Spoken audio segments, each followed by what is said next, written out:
আল্লাহর পয়গম্বর ইব্রাহিম আলাইহিস সালাতু ওয়াস সালাম আজরাইল যখন আসলেন, হযরত ইব্রাহিম আজরাইল আলাইহিস সালাতু ওয়াস সালামকে প্রশ্ন করলেন, আরাআইতা খালিলান ইয়াকবিদু রূহা খালিলিহি, এমন বন্ধুকে আপনি দেখেছেন যে বন্ধু তার বন্ধুর জান নিতে চায়?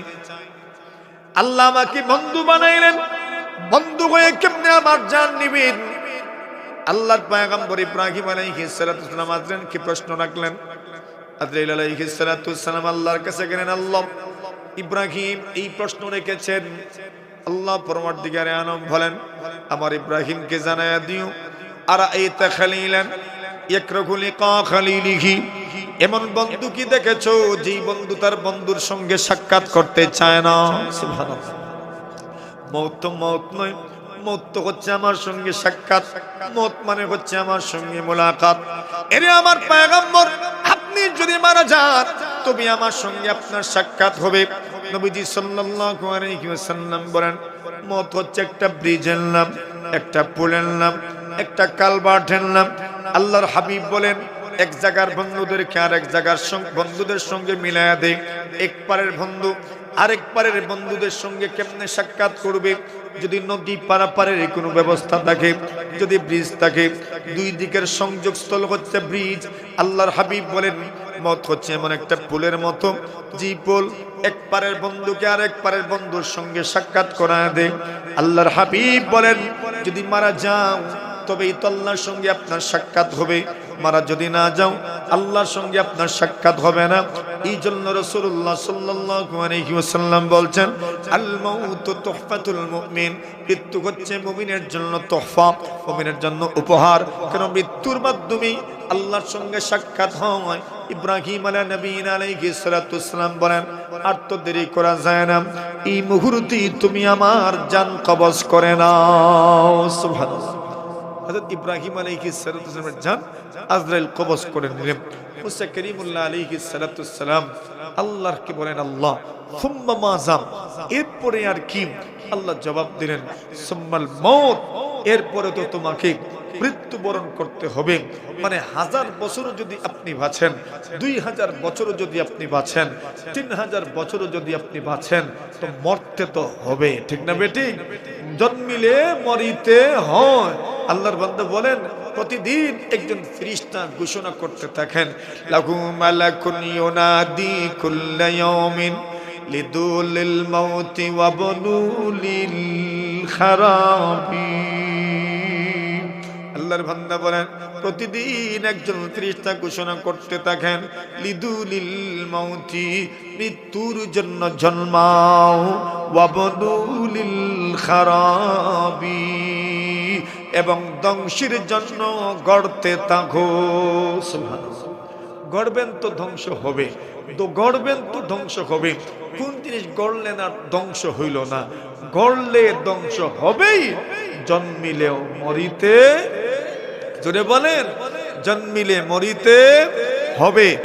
আল্লাহ রাসূল বলছেন, মুয়াজ্জিন যা বলেন, মুয়াজ্জিন যা পড়েন আপনারাও তা বলবেন, আপনারাও তা পড়বেন। মুয়াজ্জিন আযান দিলেন, আল্লাহু আকবার, আল্লাহু আকবার, আমরাও বলবো আল্লাহু আকবার, আল্লাহু আকবার। মুয়াজ্জিন পড়েন, আশহাদু আল্লা ইলাহা ইল্লাল্লাহ, আমরাও পড়বো আশহাদু আল্লা ইলাহা ইল্লাল্লাহ। মুয়াজ্জিন পড়েন, আশহাদু আন্না মুহাম্মাদার রাসূলুল্লাহ, আমরাও পড়বো আশহাদু আন্না মুহাম্মাদার রাসূলুল্লাহ। এরপরে যদি আপনার মন চায় দুরূদ শরীফ যোগ করতেন করেন, এটা আপনার ব্যাপার, কিন্তু আশহাদু আন্না মুহাম্মাদার রাসূলুল্লাহ না বলে শুধু সাল্লাল্লাহু আলাইহি ওয়াসাল্লাম বললেন, আজানের জবাব হয় না। আজানের জবাব দেওয়ার ক্ষেত্রে আপনিও বলবেন আশহাদু আন্না মুহাম্মাদার রাসূলুল্লাহ। এরপরে মুয়াজ্জিন বলেন, হাইয়া আলাস সালাম, হাইয়া আলাল ফালাহ, আপনিও বলবেন হাইয়া আলাস সালাম, আপনিও বলবেন হাইয়া আলাল ফালাহ। যদি ওই সময় আপনি একটু পরিবর্তন করতে চান, তাও অনুমতি আছে। আপনি বলতে পারেন লা হাওলা ওয়ালা কুওয়াতা ইল্লা বিল্লাহিল আলিয়্যিল আযীম, ওইটাও বলতে পারেন। আর না হয় যদি পারেন না, হাইয়া আলাস সালাম, হাইয়া আলাল ফালাহ বলে দিন, কোনো আপত্তি নাই। এরপরে মুয়াজ্জিন বলবেন আল্লাহু আকবার, আল্লাহু আকবার, আপনিও পড়বেন, জোরে জোরে জোরে বলেন আল্লাহু আকবার, আল্লাহু আকবার। অতঃপর মুয়াজ্জিন বলবেন, আমরাও পড়বো লা ইলাহা ইল্লাল্লাহ। আযান শেষ হয়ে গেল। এইবার আমাদের একটা জিম্মাদারি আছে, সেই জিম্মাদারি হলো আযান যখন শেষ হয়ে যাবে ওই সময় তুমি দুরূদ শরীফ পড়বা। সুবহানাল্লাহ বলেন। ওই সময় কি পড়বা? এখন পড়বেন আযান শেষ হয়ে গেছে, জবাবও শেষ হয়ে গেছে, লা ইলাহা ইল্লাল্লাহ জবাব শেষ, এইবার পড়বেন দুরূদ শরীফ। এইবার দুরূদ শরীফের আমল, আযানের শুরুতে দুরূদ শরীফের কোনো আমল হাদিসের মাধ্যমে প্রমাণিত না। আযানের পরে দোয়ার আগে দুরূদ শরীফের আমল হাদিসের মাধ্যমে প্রমাণিত আছে। এখন যখন দুরূদ শরীফ পড়বেন এইবার আপনি পড়বেন আল্লাহুম্মা রাব্বা হাযিহিদ দাওয়াতিত তাম্মা ওয়াস সালাতিল কাইমা আতি মুহাম্মাদানিল ওয়াসিলাতা ওয়াল ফাদিলা ওয়া বা'আথহু মাকামান মাহমুদানিল্লাযী ওয়া'আদতা ইন্নাকা লা ইন্নাকা লা তুখলিফুল মিয়াদ। আচ্ছা, এখন আযান দিলেন জিবরিল আমিন, আশহাদু আন্না মুহাম্মাদার রাসূলুল্লাহ। জিবরিল যখন আযান দিচ্ছিলেন সমস্ত নবী রাসূলুল্লাহ উপস্থিত ছিলেন, ওনারাও কিন্তু আযান শুনছেন। আযান শুনে শুনে ওনারাও জবাব দিচ্ছেন আল্লাহু আকবার, আল্লাহু আকবার, আল্লাহ সবার বড়। এরপরে বলছেন আশহাদু আল্লা ইলাহা ইল্লাল্লাহ, সাক্ষ্য দিলাম আল্লাহ ছাড়া কোনো মাবুদ। এরপরে জিবরিল বলছেন আশহাদু আন্না মুহাম্মাদার রাসূলুল্লাহ। সমস্ত নবীগণ বলছেন আশহাদু আন্না মুহাম্মাদার রাসূলুল্লাহ। আমরা সাক্ষী দিলাম মুহাম্মদ কার রাসূল। আরো জোরে। নবীগণ ওয়াদা করেছিলেন, আল্লাহ আপনি বলছেন লা তুমিনুন বিহি, নবীর উপর ঈমান আনতে হবে, মেনে নিলাম। আখির জামানায় পয়গম্বর আসবেন, ওনার উপর ঈমান আনব। কখন ঈমান আনলেন? লাইলাতুল ইসরা, লাইলাতুল মেরাজে, মেরাজের রাতে বাইতুল মাকদিসের মধ্যে জিবরিলের আযানের জবাব দিতে দিতে দিতে দিতে সমস্ত নবীগণ মুহাম্মদুর রাসূল সাল্লাল্লাহু আলাইহি ওয়াসাল্লামের উপর ঈমান আনয়ন করেছেন। জোরে বলেন সুবহানাল্লাহ। এখন দেখেন নবী আকরাম সাল্লাল্লাহু আলাইহি ওয়াসাল্লামের মেরাজের স্মৃতিধন্য একটা এলাকার নাম হচ্ছে আল মসজিদুল আকসা, বাইতুল মাকদিস। আল্লাহ বলছেন সুবহানাল্লাযী আসরা বিআবদিহি লাইলাম মিনাল মসজিদিল হারাম ইলাল মসজিদিল আকসা আল্লাযী বারাকনা হাওলা। যার চতুর্পার্শ্বকে আমি আল্লাহ বরকতময় করে দিয়েছি। কিভাবে বরকতময় ছিল ওই এলাকার কসম আল্লাহ পরমার্দিগারে আলম কোরআনে মাজিদের মধ্যেও করেছেন। বাইতুল মাকদিসের কসম সরাসরি তো আল্লাহ করেন নাই, কিন্তু আর্থিকভাবে আল্লাহ তাআলা অর্থের দিক থেকে মানবিকভাবে বাইতুল মাকদিসের কসম করেছেন। সূরা ৩ এর মধ্যে আল্লাহ বলছেন ওয়াত্তিন ওয়াজ-যাইতুন وطور سينين وهذا البلد الأمين। আল্লাহ বলছেন তিনের কসম, জৈতুনের কসম। আল্লাহ বলছেন ওয়াতুর সিনিন, মিশরের সিনাই উপত্যকার, সাইনা উপত্যকার, সিনিন উপত্যকার তুর পর্বতের কসম। ওয়াহাদাল বালাদিল আমিন, মক্কা মুকাররমার কসম। আচ্ছা, তুর পর্বতের কসম আল্লাহ করলেন, মক্কা মুকাররমার কসম আল্লাহ করলেন। এর আগে আল্লাহ কসম করেছেন তিনের, এর আগে আল্লাহ কসম করেছেন জৈতুনের। তিন আর জৈতুন বাইতুল মাকদিসের এলাকাতেই বেশি ফলে। সুবহানাল্লাহ বলেন। ফিলিস্তিনেই বেশি ফলে। সুতরাং আল্লাহ পরওয়ারদিগারে আলম যেমন মনে করেন তুরের কসম করেছেন, মক্কা মুকাররমার কসম করেছেন, ফিলিস্তিনের কসম করেছেন, বাইতুল মাকদিসের এলাকার কসম আল্লাহ তাআলা করেছেন। কেন কসম করলেন? সম্মান বেশি, মর্যাদা বেশি, এই জন্য আল্লাহ পরওয়ারদিগারে আলম বাইতুল মাকদিসের কসম করেছেন। কেমনে করছেন? ওয়াত্তিনি ওয়াজ-যাইতুন। আর এই দুই ফল ফলে বেশি কোন জায়গায়? জোরে জোরে জোরে। আর ওইটাই আগের শাম, যেটাকে আমরা এখন ফিলিস্তিন বলি, ওইটা পূর্বের কি? সিরিয়া। এই জন্য রাসূল আকরাম সিরিয়া কেমন বরকতময়, এই শহরের তাৎপর্য কি পরিমাণ। নবী আকরাম সাল্লাল্লাহু আলাইহি ওয়াসাল্লাম এই শহরের বরকতের জন্য আল্লাহর কাছে দোয়া করেছেন, আল্লাহুম্মা বারিক লানা ফি শামিনা ওয়া ইয়ামানিনা। আল্লাহ রাসূল বলছেন, আল্লাহ আমাদের শামে বরকত দেন, আমাদের সিরিয়ার মধ্যে বরকত দেন, ওয়া ইয়ামানিনা আমাদের ইয়ামানের মধ্যে বরকত দেন। আল্লাহ রাসূল ইয়ামানের জন্য বরকতের দোয়া করলেন। মদিনায় রাসূলের অবস্থান, ইয়ামান হইল পূর্ব দিকে, শাম হইল পশ্চিম দিকে। আল্লাহর পয়গম্বর আলাইহিস আলাইহিস সালাত মদিনার কথা বলছি, মদিনার থেকে ইয়ামান হলো পূর্ব দিকে, সিরিয়া হলো পশ্চিম দিকে। আল্লাহর পয়গম্বর মদিনায় বসে বসে দুই দিকের জন্য বরকতের দোয়া করছেন। আল্লাহুম্মা বারিক লানা ফি শামিনা, আল্লাহ আমাদের সিরিয়ার মধ্যে বরকত দান করেন, ওয়া ইয়ামানিনা, আমাদের ইয়ামানের মধ্যে বরকত দান করেন। আল্লাহু আকবার। এই শহরের জন্য বরকতের দোয়া। সাহাবায়ে কেরাম বললেন, ওই আপনার উত্তর দিকের কথা, ইয়া রাসূলুল্লাহ একটু দোয়া করেন না, নজদের জন্য দোয়া করেন, নাজদের জন্য দোয়া করেন, নাজদের জন্য দোয়া করেন। আল্লাহর হাবিব বলেন, না না, হুনালিকা জালাজিল ওয়াল ফিতান। আল্লাহ রাসূল বলছেন নজদের জন্য বরকতের দোয়া নাই, এটা ওই সময় দারুল কুফর ছিল, কুফরের আড্ডাখানা ছিল। এই জন্য রাসূল বলছেন এখানে ফিতনা সংগঠিত হবে, ভূমিকম্প হবে। কি হবে? ভূমিকম্প হবে, ফিতনা সংগঠিত হবে। মানে বরকতের দোয়া করেন নাই, সিরিয়ার জন্য বরকতের দোয়া করেছেন এবং রাসূল দোয়া করেছেন ইয়ামানের জন্য বরকতের দোয়া করেছেন। তো এই দুই শহর, এমন দুই শহর, এই দুই শহরের জন্য নবীর জবান থেকে বরকতের দোয়া বের হয়েছে। আচ্ছা, আল্লাহর রাসূল সাল্লাল্লাহু আলাইহি ওয়াসাল্লামের মেরাজের একটা গুরুত্বপূর্ণ স্থান হচ্ছে, রাসূলের এই সফরের একটা গুরুত্বপূর্ণ জায়গা আপনার বাইতুল মাকদিস। এই বাইতুল মাকদিস এত তাৎপর্যপূর্ণ, নবী আকরাম সাল্লাল্লাহু আলাইহি ওয়াসাল্লাম বলেন, আমি যখন মদিনাতুল মুনাওয়ারা গেলাম, মদিনায় যাওয়ার পরে আমাকে আল্লাহ তাআলা বললেন, আপনি বাইতুল মাকদিসকে কিবলা বানিয়ে নামাজ পড়েন। হুজুরে বলেন কোনটাকে? বাইতুল মাকদিসকে আপনি কিবলা বানান, আর বাইতুল মাকদিসকে কিবলা মনে করে কিবলা বানিয়ে আপনি নামাজ আদায় করেন। বারা ইবনে আযিব রাদিয়াল্লাহু তাআলা আনহু বলেন, كان رسول الله صلى الله عليه وسلم أول ما قدم المدينة نزل على أجداده أو قال أخواله من الأنصار। আল্লাহ রাসূল যখন মক্কা থেকে হিজরত করে মদিনা গেলেন, সর্বপ্রথম নবী আকরাম সাল্লাল্লাহু আলাইহি ওয়াসাল্লাম নিজের নানার খানদান অথবা মামার খানদান বনু নাজ্জারে মেহমান হইলেন। কার বাড়িতে গেছেন? নানার বাড়িতে। হুজুর কোন কার বাড়ি? নানার বাড়ি।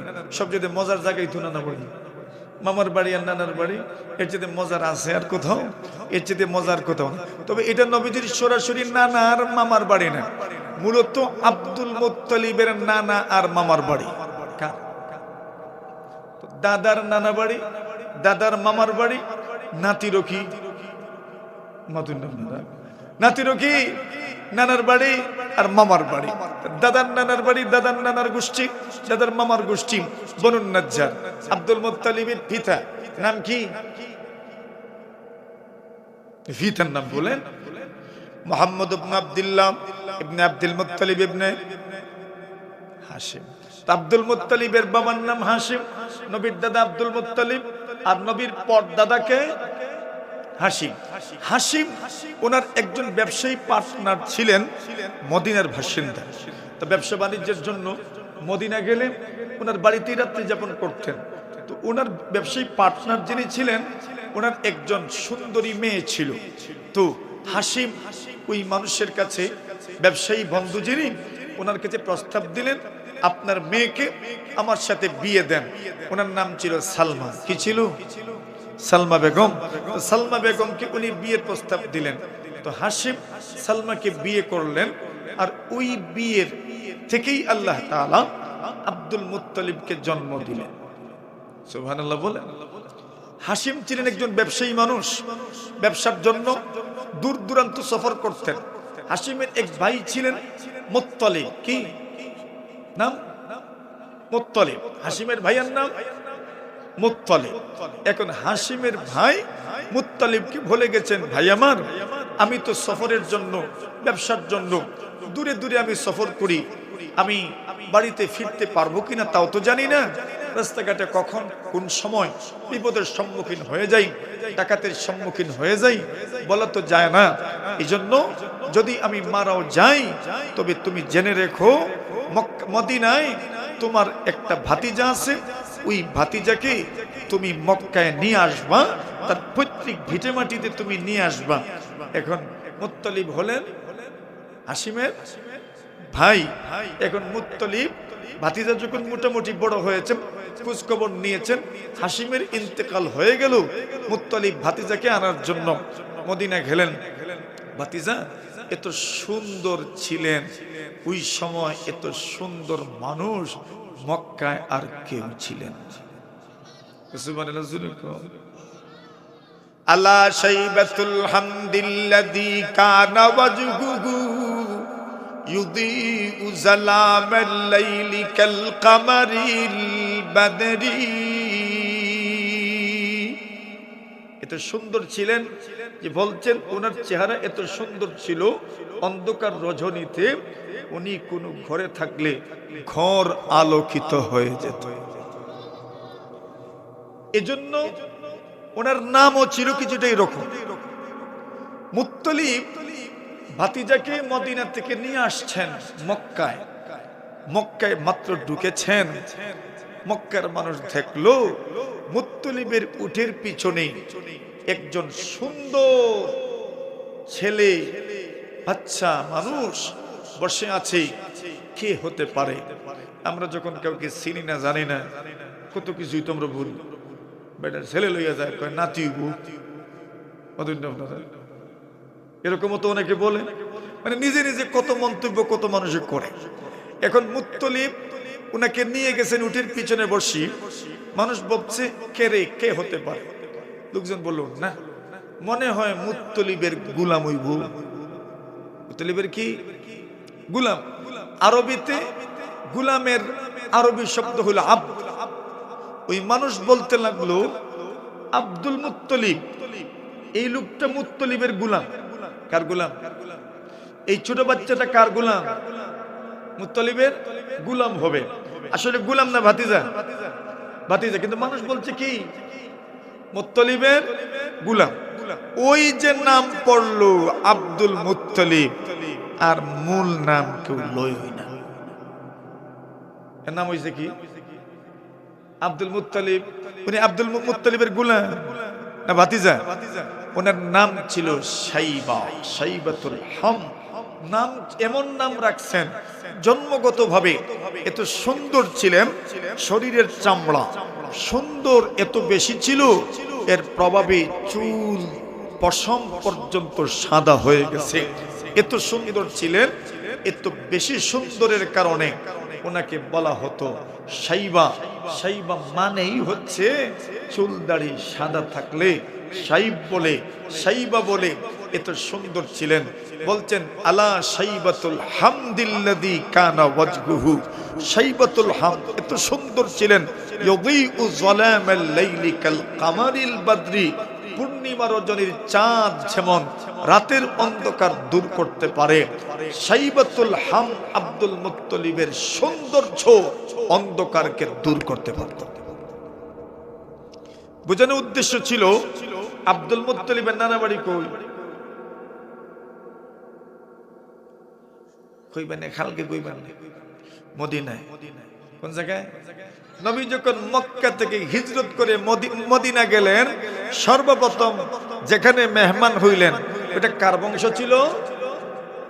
আব্দুল মুত্তলিবের নানার বংশ, আর না হয় মামার বংশ। এই দুই শব্দের একটা শব্দ বলছেন। কানা রাসূলুল্লাহ সাল্লাল্লাহু আলাইহি ওয়াসাল্লাম أول ما قدم المدينة نزل على أجداده أو قال أخواله من الأنصار। আল্লাহর নবীর সাহাবী বারা ইবনে আযিব রাদিয়াল্লাহু তাআলা আনহু বলেন, নবী আকরাম সাল্লাল্লাহু আলাইহি ওয়াসাল্লাম সর্বপ্রথম যখন মদিনা গেলেন, মদিনা যাওয়ার পরে বনু নাজ্জারের পয়গম্বর মেহমান হয়ে গেলেন। আবু আইয়ুব আনসারী রাদিয়াল্লাহু তাআলা আনহু ওনার মেজবান হইলেন। আল্লাহ রাসূল সাল্লাল্লাহু আলাইহি ওয়াসাল্লামের সাহাবী বারা ইবনে আযিব বলেন, আল্লাহর পয়গম্বরকে আল্লাহ পাক আদেশ করলেন, নবীজি এইবার আপনি বাইতুল মাকদিসের দিকে মুখ করে নামাজ পড়বেন। আল্লাহর পয়গম্বর 16 মাস অথবা 17 মাস বাইতুল মাকদিসের দিকে মুখ করে নামাজ আদায় করেছেন। সুতরাং বাইতুল মাকদিস কেমন জায়গা, বাইতুল মাকদিসের গুরুত্ব কি পরিমাণ, বাইতুল মাকদিসের তাৎপর্য কি পরিমাণ। মুসলমানদের কাছে বাইতুল মাকদিস মুসলমানদের প্রথম কিবলা, মুসলমানদের প্রথম কিবলা। নবী আকরাম সাল্লাল্লাহু আলাইহি ওয়াসাল্লাম বলেন, কিয়ামতের আলামত কি কি? আল্লাহর পয়গম্বর বলেন, উদুদ সিত্তাম বাইনা ইয়াদাইস সাআ। আল্লাহ রাসূল বলেন, সাহাবীরা রে আমার, মৃত্যুর আগে, কিয়ামতের আগে 6টা জিনিস তোমরা গুনে গুনে রাখতে পারো। এর মধ্যে একটা বলছেন, আল্লাহ রাসূল বলছেন ফাতহু বাইতুল মাকদিস। প্রথমে বলছেন মাউতি, আমার মত, এটা কিয়ামতের লক্ষণ। আমি যদি মারা যাই বুঝে নিও কিয়ামতের বেশি দূরে নয়। 2 নম্বরে রাসূল বলছেন সুম্মা ফাতহু বাইতুল মাকদিস, বাইতুল মাকদিস বিজয় হবে, বাইতুল মাকদিস বিজয় হবে। আল্লাহর হাবিব বলছেন বাইতুল মাকদিস যদি বিজিত হয় এটাও কিয়ামতের আলামত। একবার না একবার না কয়েকবার বিজিত হয়েছে, সেদিন বেশি দূরে নয়। মুজাহিদিন ইসলামের মাধ্যমে বাইতুল মাকদিস আবার বিজিত হবে ইনশাআল্লাহ, ঠিক কিনা?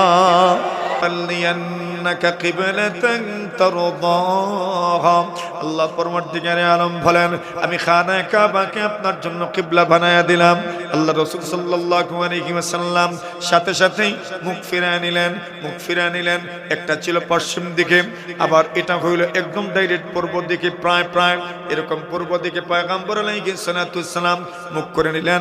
উত্তর দিকে, উত্তর কোন দিকে? আল্লাহর পয়গম্বর আলাইহিস সালাম মুখ করলেন। এবার খানায়ে কাবা কিবলা হয়ে গেল। যখন খানায়ে কাবা কিবলা হয়ে গেল, এবার ইহুদিরা মনে মনে বলে, এতদিন পর্যন্ত মনে মনে বলতো আরে মুহাম্মদ আমাদের কিবলার দিকে নামাজ পড়েন। ইহুদিরা তাদের মধ্যে একটা সান্ত্বনার বাণী একজন আরেকজনকে শোনাইতো, চিন্তা করিস না, চিন্তা করিস না, মুহাম্মদের দিন মানতে হবে না, মুহাম্মদের দিন মানতে হবে না। সেদিন বেশি দূরে নয় যেই দিন মুহাম্মদ আস্তে আস্তে আমাদের ইহুদি ধর্মই কবুল করে নিবে। জোরে বলেন নাউজুবিল্লাহ। মুহাম্মদ তো এমন এক ঘরকে কিবলা বানান যে ঘরটা আমাদের, মুহাম্মদ ওই ঘরটাকে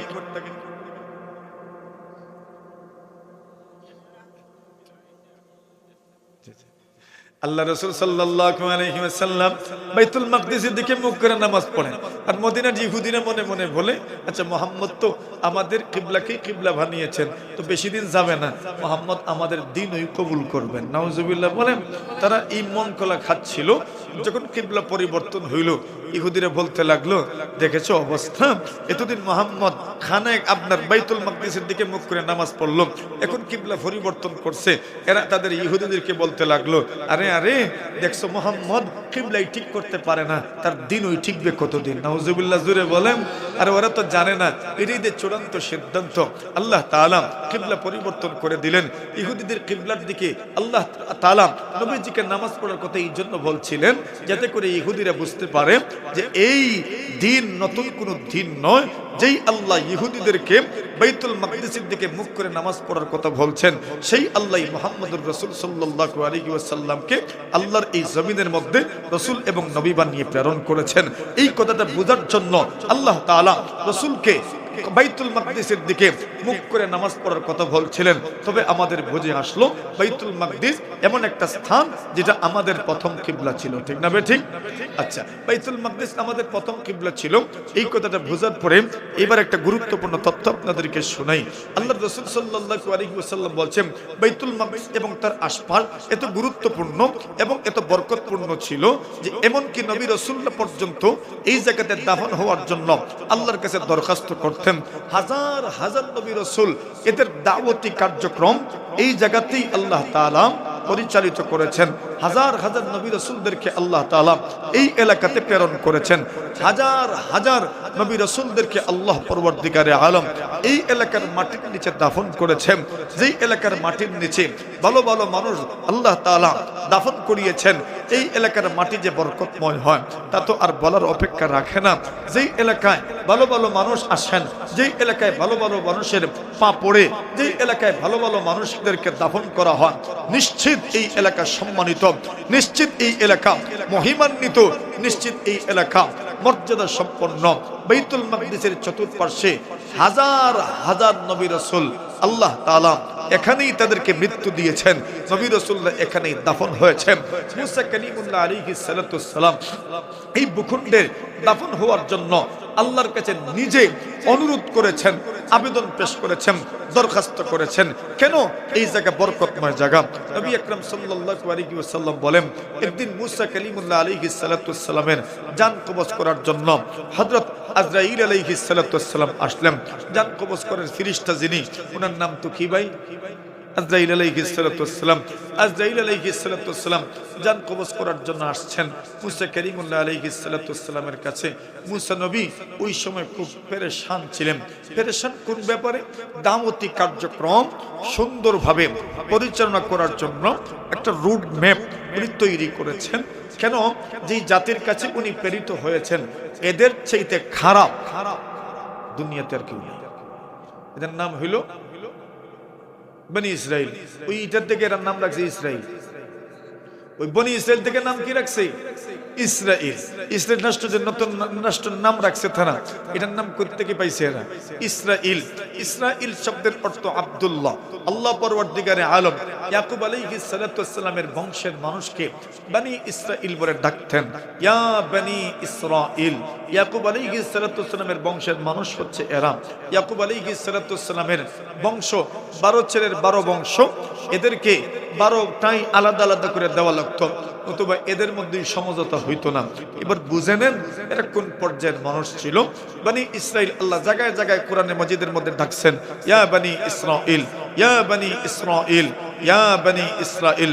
আরে ও ইয়াকুবের বংশধর, আরে ও ইয়াকুবের বংশধর, আরে ও আমার পয়গম্বর ইয়াকুবের বংশধর।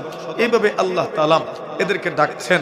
হযরত ইয়াকুব আলাইহিস সালাতু ওয়াস সালাম আল্লাহর হাবিব মুহাম্মদুর রাসূল সাল্লাল্লাহু আলাইহি ওয়াসাল্লাম উনি হচ্ছেন হযরত ইসমাঈল আলাইহিস সালাতু ওয়াস সালামের বংশধর। আর ইয়াকুব আলাইহিস সালাতু ওয়াস সালাম থেকে ঈসা রূহুল্লাহ আলাইহিস সালাতু ওয়াস সালাম পর্যন্ত যারাই দুনিয়াতে এসেছেন সবাই হচ্ছেন ইসহাক আলা নবিয়িনা আলাইহিস সালাতু ওয়াস সালামের বংশধর। সুতরাং ইসরাঈলি যারা এরা হচ্ছে হযরত ইসহাক আলাইহিস সালাতু ওয়াস সালামের বংশধর। তাহলে বনু ইসরাঈল ইয়াকুব আলাইহিস সালাতু ওয়াস সালামের বংশধর যারা এরা হচ্ছে বনু ইসরাঈল। মুসা কালিমুল্লাহ আলাইহিস সালাতু ওয়াস সালাম এদেরকে যুদ্ধের ময়দানে নিয়ে যাওয়ার জন্য বলতেন। এরা বলতো আমরা যুদ্ধে যাইতাম পারতাম না, তুমি আর তোমার আল্লাহ যাওগি। নাউজুবিল্লাহ জোরে খো। বুঝছেন? দেখছেন এদের অবস্থা? এরা বলতো ইযহাব আনতা ওয়া রাব্বুকা ফাকাতিলা ইন্না হাহুনা কাঈদুন, তুমি আর তোমার রব যাও, আমরা এখানে বসে থাকবো। নাউজুবিল্লাহ বলেন। আল্লাহ রাসূল সাল্লাল্লাহু আলাইহি ওয়াসাল্লামকে সাহাবায়ে কেরাম বলেন, হে রাসূল, বনি ইসরাইল যেভাবে মুসা নবীকে বলছে তুমি আর তোমার রব গিয়ে যুদ্ধ করো, আমরা আপনাকে এইভাবে বলবো না। আমরা আপনার সামনে যুদ্ধ করব, পিছন থেকে যুদ্ধ করব, ডান দিক থেকে যুদ্ধ করব, বাম দিক থেকে যুদ্ধ করব। আপনাকে একা রেখে যাব না, সর্বকিছু দিয়ে আপনার সাথে থাকবো আর আপনার পক্ষে যুদ্ধ করব। সুবহানাল্লাহ বলে। এটা ছিল আমাদের নবীজির সাথী সঙ্গী যারা ছিলেন সাহাবায়ে কেরাম, তাদের মনের কথা ব্যক্ত করেছেন। আর বনি ইসরাইল কি বলতো? ইযহাব আনতা, আপনি যান, ওয়া রাব্বুকা, আর আপনার আল্লাহ যাওকা, ফাকাতিলা, আপনারা গিয়ে যুদ্ধ করোকা, ইন্না হাহুনা কাঈদুন, আমরা বইছি যে বইছি। আল্লাহ বলেন যুদ্ধে যাইতে না তোমরা? যাইতাম না। আল্লাহ বলেন তো বাড়ি তো যাইতে না। সুবহানাল্লাহ বলেন। যুদ্ধে যখন যাইবা না তো বাড়ি তো আর যাইতে না। দেখছেন মাঝে মধ্যে ওই একবারে বরাবর হাওড় দিয়ে হাঁটতে হাঁটতে হাঁটতে হাঁটতে মাঝে মধ্যে রাত্রে বেড়া ছাড়া লাগতো না কোনোদিন। বুঝুন না আপনারা? কে লাগাইতো? যেটা লাগাইতো যে বুঝুন তো আপনারা, বেড়া লাগতো। তো এইভাবে এরা রাত্রে সফর করতো, ঘুরতে ঘুরতে ঘুরতে ঘুরতে ঘুরতে ঘুরতে ঘুরতে ঘুরতে সকালে দেখতো যেন থেকে সফর শুরু হয়েছিল ইন হয়ে শেষ হয়েছে। বাড়িতে আর যেতে পারে না। এখন বিপদগ্রস্ত হইয়া বাধ্য হইয়া মুসা নবীর কাছে এসে বলে, পয়গম্বর একটু দোয়া করেন আল্লাহর কাছে, আমরা যে অবস্থানে আছি আমরা কেমনে যে রক্ষা পাবো। আল্লাহকে বলেন, আল্লাহ এরা তো বড় কায়মনোবাক্যে আমার কাছে দরখাস্ত করছে। আল্লাহ বলছেন এটার সময় আমার জানা আছে। সুবহানাল্লাহ বলেন। এখন আল্লাহ বলেন তো এদের, মুসা নবী বলেন আল্লাহ এদের খোরাকের ব্যবস্থা করেন। আল্লাহ বলেন হ্যাঁ আছে তো, আমি পার্সেল খানা দিব এদেরকে। সুবহানাল্লাহ বলেন। কি দিয়েছেন? মান্নার সালওয়া সব দিয়েছেন এদেরকে। কিন্তু এরা তো বড় বত্তর জাতি, মান্না সালওয়া খাইয়া ফাঁক শাক করা লাগে না, পার্সেল খানা খাইয়া এরা মন পড়ছে না। কইছে আল্লাহ আমরা পেঁয়াজ রসুন দেও, এটা দিত। যদি জানতো পেঁয়াজের দাম কি পরিমাণ বাড়বো, এটা কইল নেই আপনারা। এরা কইছে আমাদেরকে পেঁয়াজ রসুন দেন আল্লাহ, জমিন থেকে ফল ফসল যেটা উৎপাদিত হয় এগুলো আমাদেরকে রিজেক্ট দেন।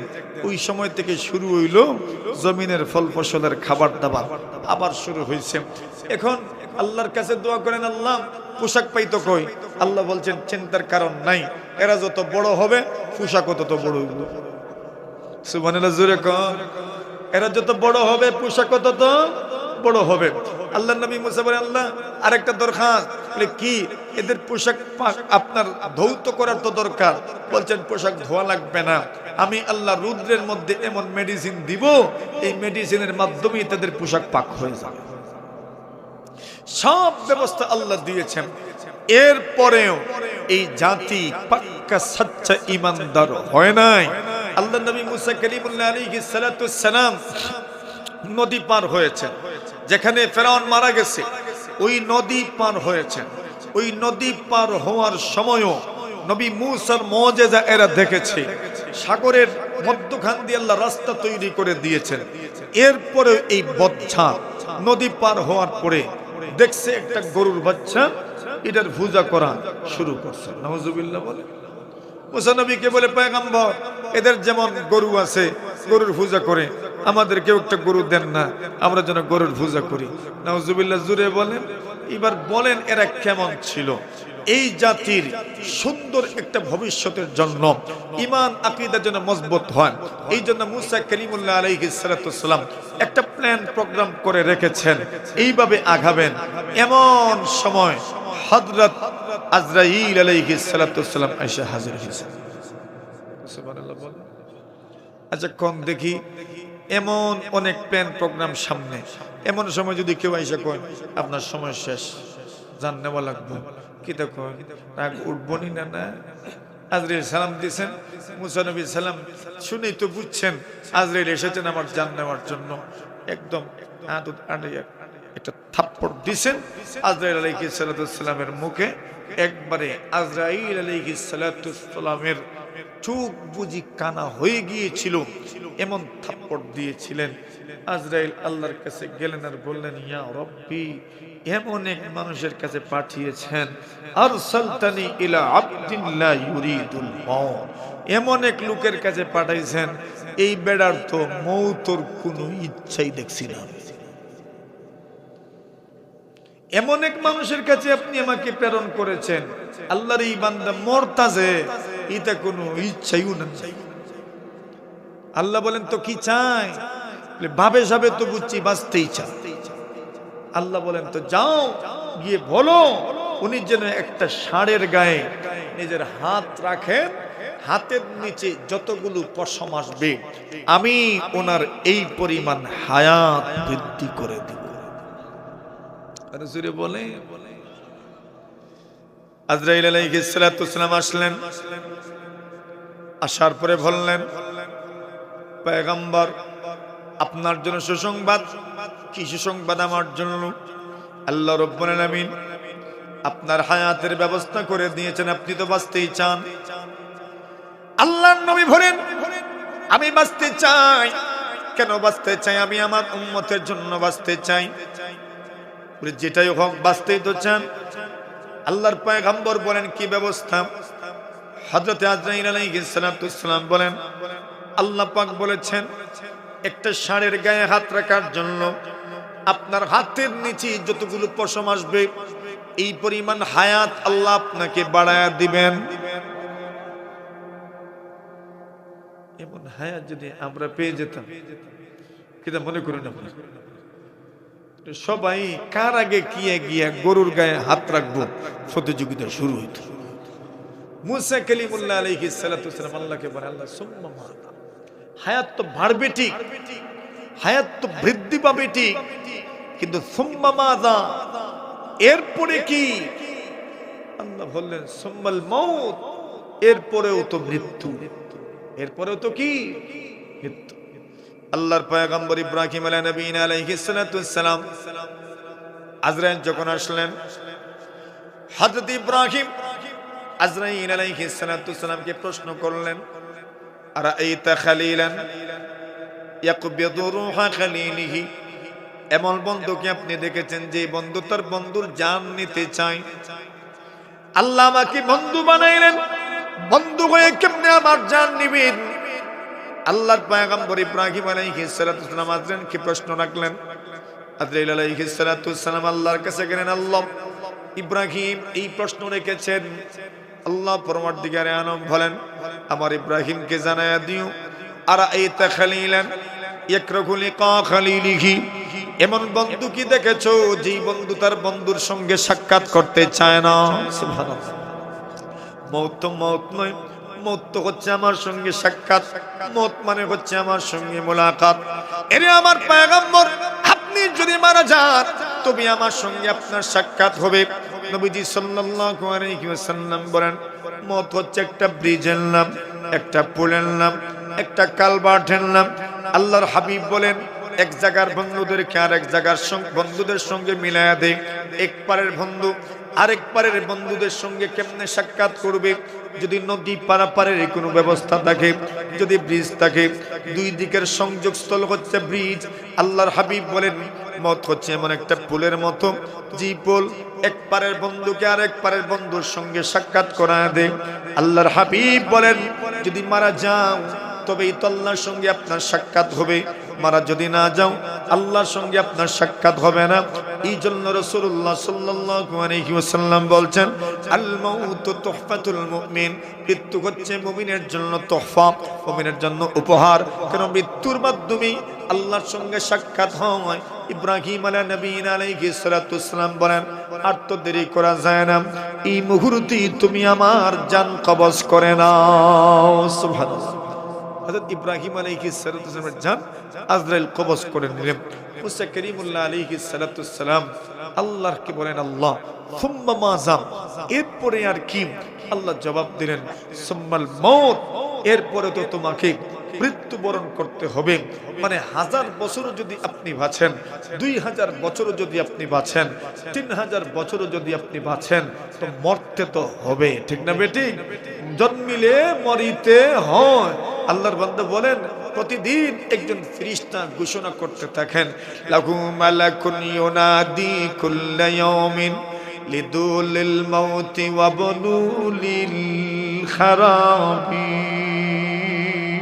আল্লাহর বান্দা বলেন, প্রতিদিন একজন ফেরেশতা ঘোষণা করতে থাকেন, লিদুলিল মাউতি, মৃত্যুর জন্য জন্মাও, ওয়া বুনুলিল খারাবি, এবং ধ্বংসের জন্য গড়তে থাকো।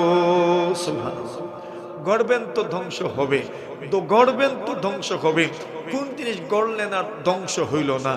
গড়লে ধ্বংস হবেই, জন্মিলেও মরিতে, জোরে বলেন, জন্মিলে মরিতে হবে।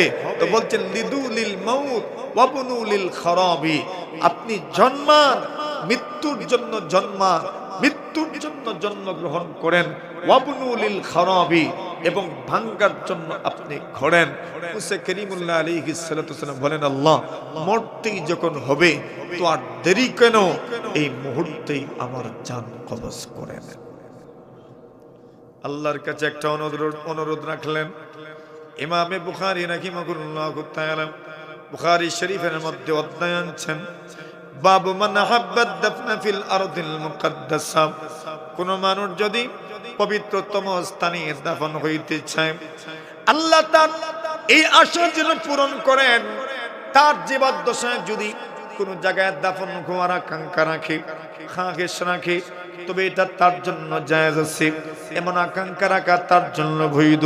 যেমন আমরা অনেকে নবীর দেশে মারা যাইতে চাই, কেউ তো মক্কাতুল মুকাররমায় মারা যাইতে চাই, কেউ তো দোয়া করেন, আয় আল্লাহ যুকনি শাহাদাতান ফি সাবিলিক, মালিক আপনার রাস্তায় আপনি আমাকে শাহাদাত নসিব করেন, ওয়াজাল মাউতি ফি বালাদি নাবিয়িক, আপনার নবীর শহরে যেন আমার মৃত্যু হয়, এমন ভাবে আপনি আমাকে কবুল করে নেন। আমার ভাইরা বন্ধুরা, এই পৃথিবীর মধ্যে কিছু মানুষ এমন আছেন, যে মানুষগুলো ভালো ভালো স্থানে মৃত্যু আল্লাহর কাছে কামনা করে। আল্লাহ রাব্বুল আলামিন তার নবী রাসূলদেরকে এমন স্থানে মৃত্যু দিতেন, যে স্থানে ওনাদেরকে দাফন করা হবে। আল্লাহর পয়গম্বর মুসা কারীমুল্লাহ আলাইহিস সালাতু ওয়াসসালাম আল্লাহর কাছে দোয়া করলেন, প্রভু গো, আপনি মেহেরবানি করে আমাকে বাইতুল মাকদিসের মসজিদে আকসার নিকটবর্তী করে দিয়েন, বাইতুল মাকদিসের নিকটবর্তী আপনি আমাকে করে দিয়েন। মওলাই করিম আল্লাহ যদি দূরেও রাখেন একটু বেশি দূরে রাখিয়েন, বেশির থেকে বেশি 1 ইটা পরিমাণ দূরে রাখিয়েন, এর চাইতে বেশি আপনি আমাকে দূরে রাখেন না। কেন গো মালিক? এই বরকতময় স্থানে আমি দাফন হইতে চাই। কোরআনে মাজিদের মধ্যে আল্লাহ পরওয়ারদিগারে আলম বাইতুল মাকদিস, আল মসজিদুল আকসা, বাইতুল মুকাদ্দাসকে আল আরদুল মুকাদ্দাস বলেছেন, পবিত্র ভূখণ্ড বলেছেন, পবিত্র জমিন বলেছেন। এই পবিত্র জমিনে দাফন হওয়ার জন্য আল্লাহর কাছে দোয়া করলেন, রব্বুল আলামিন আল্লাহ মেহেরবানি করো গো, আর আপনি আমাকে বাইতুল মাকদিসের দাফন হওয়া মেহেরবানি করে কবুল করে নাও। সুবহানাল্লাহ। নবী আকরাম সাল্লাল্লাহু আলাইহি ওয়াসাল্লাম বলেন, আল্লাহ তাআলা মুসা কালিমুল্লাহ আলাইহিস সালাতু ওয়াসসালামের দোয়া কবুল করেছেন। নবীজি বলছেন, যদি তোমরা আমার সাথে থাকতে আর আমি যদি ওই দিকে যেতাম, তাহলে আমি অবশ্যই তোমাদেরকে মুসা আলাইহিস সালাতু ওয়াসসালামের কবর দেখায়া দিতাম। তাহলে বলুন তো, বাইতুল মাকদিস এমন এক জায়গার নাম, বাইতুল মাকদিস এমন একটা এলাকার নাম, বাইতুল মাকদিস এমন এক স্থানের নাম, আল মসজিদুল আকসা এমন এক মসজিদের নাম, যেই মসজিদের আশেপাশে, যেই মসজিদের চতুর্পার্শ্বে আল্লাহ তাআলা বরকতময় করেছেন, যেই মসজিদের দাফন হওয়ার জন্য, যেই মসজিদের পাশে দাফন হওয়ার জন্য আল্লাহর পয়গম্বর মুসা কালিমুল্লাহ আলাইহিস সালাতু ওয়াসসালাম আল্লাহর কাছে দোয়া করেছেন, আল্লাহর কাছে মুনাজাত করেছেন, দোয়া চেয়েছেন, আল্লাহ আমাকে মেহেরবানি করে বাইতুল মাকদিসের নিকটবর্তী করে দিয়েন, যেন আমি বাইতুল মাকদিসের মধ্যে দাফন হইতে পারি, যেন আমি এই পবিত্র ভূখণ্ডের মধ্যে দাফন হইতে পারি। বুঝে থাকলে বলুন, বাইতুল মাকদিস যেখানে, ওই জায়গা বরকতময় করেছেন কে? জুড়ে বলেন, বরকতময় করেছেন কে? আল্লাহ তাআলা ওই জায়গাকে বরকতময় করেছেন, যার কারণেই আল্লাহ তাআলা একজন দুইজন নয়, হাজার হাজার পয়গম্বরকে এই বাইতুল মাকদিসের মধ্যেই আল্লাহ তাআলা প্রেরণ করেছেন। নবী রাসূল যেখানে থাকেন ওই জায়গা বরকতময় হয়ে যায়, উলামায়ে কেরাম যেখানে থাকেন ওই জায়গা বরকতময় হয়ে যায়, যেখানে উলামায়ে কেরামদেরকে ইজ্জত করা হয় ওই মানুষগুলো বরকতময় হয়ে যায়। এই মানুষগুলোর ঈমান আমলের মধ্যে আল্লাহ তাআলা বরকত নসিব করেন। যেখানে নবীদেরকে ইজ্জত করা হয় ওই জায়গায় আল্লাহ তাআলা তাদের মধ্যে বরকত দান করেনি, সাথে সাথে তাদেরকে ঈমান আনার তৌফিক দান করেন। উলামায়ে কেরাম লিখেন, আল্লাহর পয়গম্বর ইব্রাহিম খলিলুল্লাহ আলাইহিস সালাতু ওয়াসসালাম, ইসমাঈল যাবিহুল্লাহ আলাইহিস সালাতু ওয়াসসালাম, এই দুইজনের কারণে খানায়ে কাবা এবং চতুর্পার্শ্বকে মাকামে ইব্রাহিমকে আল্লাহ তাআলা বরকতময় করে দিয়েছেন।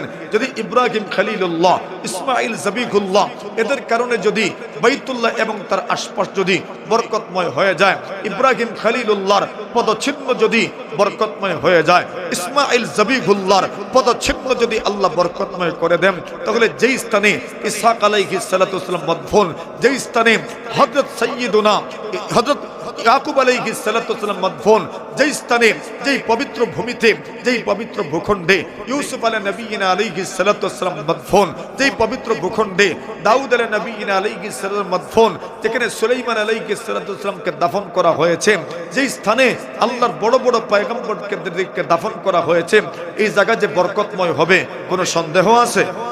জোরে বলেন, কোনো সন্দেহ আছে? কোনো সন্দেহ নাই। হাজার হাজার নবী রাসূলদের কবর হচ্ছে বাইতুল মাকদিসের আশপাশ, এই পবিত্র ভূমি, হাজার হাজার নবী রাসূলদের কবর হওয়ার কারণে ওই জায়গাকে আল্লাহ তাআলা বরকতময় করে দিয়েছেন। তবে আসুন এই বরকতময় স্থান সম্পর্কে যে কথাগুলো আমরা বললাম, এই কথাগুলোর মূলের কথাটা বলেই আলোচনা আমরা শেষ করছি। এই বাইতুল মাকদিসের ইতিহাস কি? ইতিহাসের শুরু আমরা টেনেছিলাম যে এই বাইতুল মাকদিস পৃথিবীর প্রাচীনতম স্থাপনা। সর্বপ্রথম মসজিদ হচ্ছে কোন মসজিদ? মসজিদে হারাম। আর 2 নম্বর মসজিদ হচ্ছে কোন মসজিদ? আল মসজিদুল আকসা। এই আল মসজিদুল আকসা সর্বশেষ নির্মাণ করেছেন হযরত সাইয়্যিদুনা সুলাইমান আলা নবিয়িনা আলাইহিস সালাতু ওয়াত তাসলিম। সুলাইমান আলাইহিস সালাতু ওয়াসসালামকে আল্লাহ পরবর্তীকারে আলম পৃথিবীর রাজত্ব দান করেছিলেন। আল্লাহ তাআলা পৃথিবীর হাজারো মখলুককে সুলাইমান আলাইহিস সালাতু ওয়াসসালামের অধীনস্থ করে দিয়েছিলেন। বাতাস পর্যন্ত সুলাইমান আলাইহিস সালাতু ওয়াসসালামের কথা মানত। সুলাইমান নবী যখন সফর করতেন ওই সময় তার উড়োজাহাজ ছিল না, প্লেন ছিল না, বিমান ছিল না। সুলাইমান আলাইহিস সালাতু ওয়াসসালাম বাতাস ওনার অনুগত। কোথাও সফর করতে হলে আল্লাহ বাতাসকে আদেশ করতেন, আর বাতাস সকালবেলা একটা ধাক্কা দিত আর সুলাইমান আলাইহিস সালাতু ওয়াসসালামকে 1 মাসের দূরত্ব অতিক্রম করায় দিত। সন্ধ্যার সময় আরেকটা ধাক্কা দিত আর এক ধাক্কায় প্রায় 1 মাসের দূরত্ব আল্লাহ অতিক্রম করায় দিতেন। ওই সুলাইমান আলাইহিস সালাতু ওয়াসসালাম ওনার অধীনে জিন্নাতেরা ছিলেন। জিন্নাত বাইতুল মাকদিসের নির্মাণ কার্য, এই কাজে তারা অংশগ্রহণ করেছে। নির্মাণ কার্যে অংশগ্রহণ করার পরে আল্লাহর পরওয়ারদিগারে আলম সুলাইমান আলাইহিস সালাতু ওয়াসসালামকে ওনার জান আল্লাহ কবজ করায় নিলেন, ওনার ইন্তেকাল হয়ে গেল। কিন্তু জিন্নাত তো সুলাইমান নবী যদি মারা গেছেন এটা জানতে পারে, তবে জিন্নাতেরা কি আর কাজ করবে? আমাদের সামনে তো আমরা রাজমিস্ত্রিরা কাজ করেন, আরে কথা কোন ঠিক না বেঠিক? মানুষ কাজ করে না। আর সুলাইমান নবী যদি জীবিত না থাকেন, জিন্নাতেরা যদি জানতে পারেন সুলাইমান নবী মারা গেছেন, তবে কেউ কাজ করবে না। এজন্য আল্লাহ পরওয়ারদিগারে আলম হযরত সাইয়্যিদুনা সুলাইমান আলাইহিস সালাতু ওয়াসসালামকে লাঠির উপর ভর দেওয়া অবস্থায় অনেক দিন পর্যন্ত জীবিত রেখেছেন। বাইতুল মাকদিস নির্মাণের কাজ যখন সম্পাদিত হয়েছে, শেষ হয়ে গেছে, আল্লাহ তাআলা সাথে সাথেই মাটিতে ফেলে দিয়েছেন। জিন্নাতেরা তখন বুঝলো, আহারে সুলাইমান বুঝি মারা গেছেন। যদি জানতাম তাহলে এই কঠিন কাজের মধ্যে আমরা আর থাকতাম না। কি করব? গায়েব তো জানি না, অদৃশ্যের সংবাদ তো জানি না। এজন্য সুলাইমান নবীর মৃত্যুটাও আমরা টের পাই নাই। আল্লাহর পয়গম্বর সুলাইমান আলাইহিস সালাতু ওয়াসসালামের মাধ্যমে এই বাইতুল মাকদিস নির্মিত হয়েছে, এরপরে সম্প্রসারিত হয়েছে, সংযোজন হয়েছে, সুন্দর হয়েছে, আজ পর্যন্ত আছে, কিয়ামত পর্যন্ত থাকবে। পূর্ণ দখল কর্তৃত্ব মুসলমানদের হাতে অচিরেই চলে আসবে ইনশাআল্লাহ। ঠিক না? অপেক্ষায় আছেন তো? প্রস্তুত থাকবেন তো? মুজাহিদিনে ইসলামের সেই খাতারে শামিল হবেন তো ইনশাআল্লাহ? বলেন আল্লাহ কবুল করো। হাত তুলেন। আল্লাহ যেন আমাদেরকে তৌফিক দান করে, মুজাহিদিনে ইসলামের সাথে যেন একাত্মতা পোষণ করতে পারি, থাকতে পারি ইনশাআল্লাহ। বলেন আল্লাহ যত জায়গায় মুজাহিদিনে ইসলাম, দ্বীনে ইসলামের জন্য কাজ করে যাচ্ছেন, আল্লাহ সকলের হিম্মত আরো বাড়িয়ে দিন। ওয়া আখিরু দাওয়ানা আনিল হামদুলিল্লাহি রাব্বিল আলামিন।